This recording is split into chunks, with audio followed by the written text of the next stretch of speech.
Gandang araw mga viewers, mga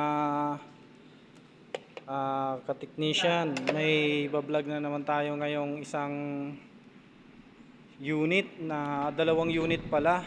Ito ay floor mount. Ang issue naman po nito, itong isang ito, ang issue ay yung drain niya po ay napupuno siya dito ng tubig. Diyan, napupuno po siya dyan ng tubig. Ngayon, yung drainage niyang yun ang problema kanina. Marami siyang nakabara, kaya na ang maapaw dito yung tubig. Na po, may nagrereklamo yung mga nagbe-venue dito na punong-puno dito ng tubig. Kaya ganon. Maapaw daw yung kanyang tubig. Eh ngayon, serbahan natin 'yan.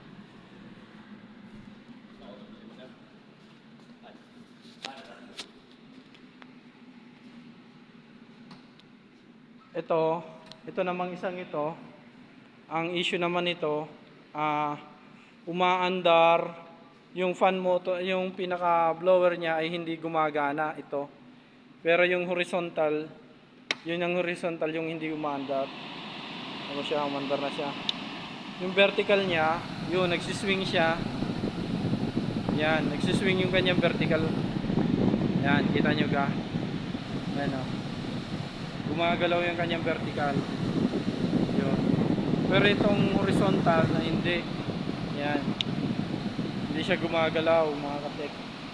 Kahit naka-power on na siya, may supply, hindi gumagalaw. Possible na ito, ang problema nito yung pinaka-motor, yung pinaka-fan motor nito sa pinaka-motor na maliit. Yun, parang yun, kita mo yun. Yan.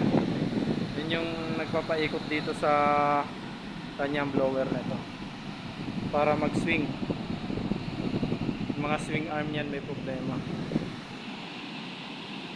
Dito nga pala tayo ngayon sa clubhouse ng Villa Maharlika Subdivision, San Jose, Batangas. Yan. Pagkatapos po nito, meron pa tayo sa Pangaw na 3 unit na window type naman. I-cleaning natin yun. Yun.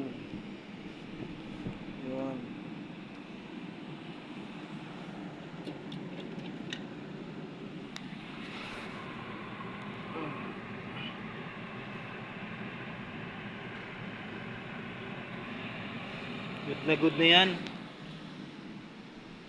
mga ka-technician. Ayan.